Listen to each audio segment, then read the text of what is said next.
I think that, yes, it was a grossly unethical experiment because you are playing with an entire country, the psychology of an entire country without their consent or awareness.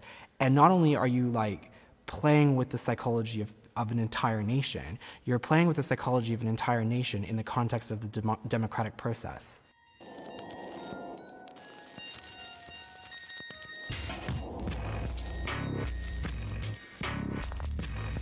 If you want to change politics, you first have to change culture, because politics flows from culture. So if you want to change politics, you first have to change people to change the culture.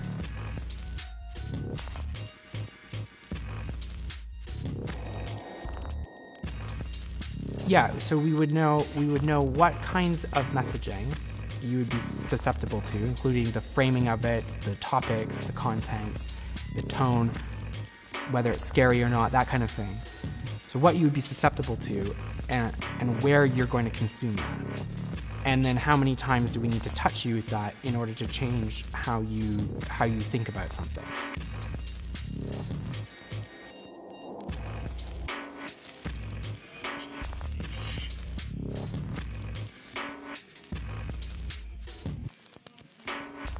He's been called a street fighter and the most dangerous man in American politics.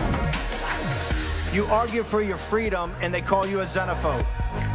You argue for your country, and they call you a racist. I like Mr. Bannon. He's a friend of mine. He's a good man.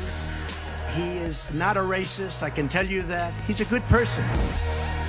Look at who he's put in charge of his campaign. Stephen Bannon, the head of a right-wing website called Breitbart.com. Breitbart embraces ideas on the extremist fringe of the conservative right. Let them call you racist. Let them call you xenophobes. Let them call you nativist. Wear it as a badge of honor.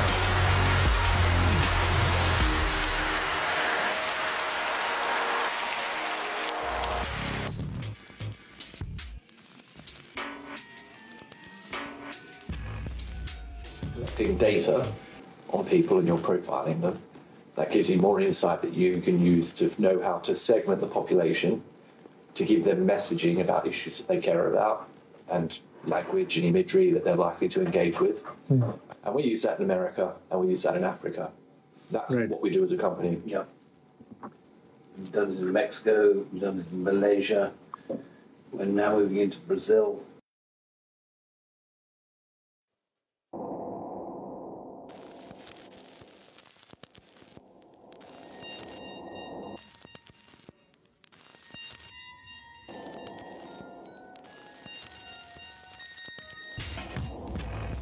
We have rebranded the entire party twice, written their manifesto, done 2 rounds of 50,000 surveys. Huge amounts of research, analysis, messaging. And then we'd write all the speeches and we'd stage the whole thing. So just about every element of his campaign. There's no good fighting an election campaign on the facts, because actually it's all about emotion. Whatever the political message, subtlety is key. It has to happen without anyone thinking that's propaganda.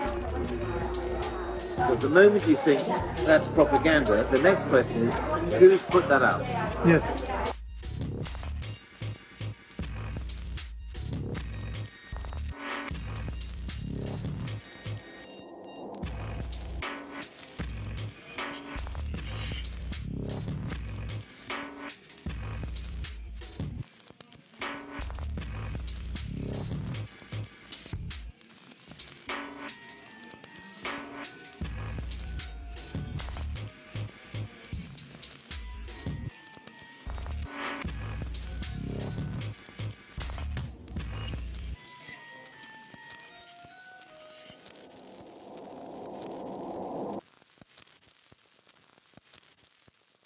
Why now? Why are you releasing this book, How Fascism Works Now? Well, we have a global ultranationalist far-right movement crossing many countries. Bolsonaro in Brazil, we've just seen, and they feed off each other.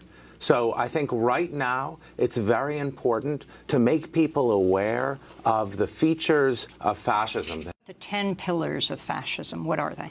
The 10 pillars of fascism are, number one, a mythic past, a great mythic past. Que época maravilhosa, você podia ir para a rua com segurança, a tua família era respeitada, o policial era policial. Que você moral tem para falar em democracia? Nós não tem moral nenhuma. Democracia e liberdade tinha, sim, presidente, subtenente Gonzaga, no período militar. Hoje nós vivemos presos dentro de casa. Number two, propaganda. There's a certain kind of fascist propaganda where everything is inverted. The news is the fake news. Anti-corruption is corruption. Mais fake news da Folha de São Paulo. Mentira! Nunca falei isso, mas uma covardia dessa imprensa suja. So three, anti-intellectualism. As Steve Bannon said, it's emotion, rage gets people to the polls. We got elected on lock her up and build the wall.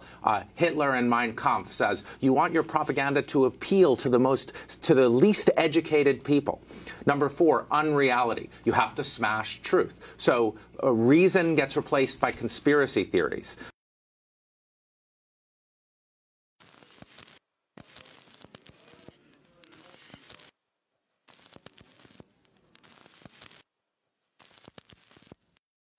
Hierarchy. In fascist politics, the dominant group is better than everyone else. They were like the loyal, the great people in the past who deserve respect just for being them. Victimhood. In fascism, the dominant group are the greatest victims. The men are the greatest victims of encroaching feminism. Whites are the greatest victims of blacks. Law and order. What are they victims of? They're victims of the outgroup, who are criminals. What kind of criminals are there? They're rapists. The outgroup is lazy. They're not just criminals, they're lazy. Só aí, nós temos praticamente quarto da população brasileira vivendo às custas de quem trabalha. Alguém já viu um japonês pedindo esmola por aí? Parem de querer viver essa minoria nas tetas de quem trabalha. Se eu chegar lá, não vai ter dinheiro para ONG. Esses inúteis vão ter que trabalhar. Não vai ter 1 centímetro demarcado para reserva indígena ou para quilombola. Reality is, of course, the greatest threat to fascism, because fascism is based on power and reality is a way. Just remember, what you're seeing and what you're reading is not what's happening. Eu incomodo que minha arma é a verdade.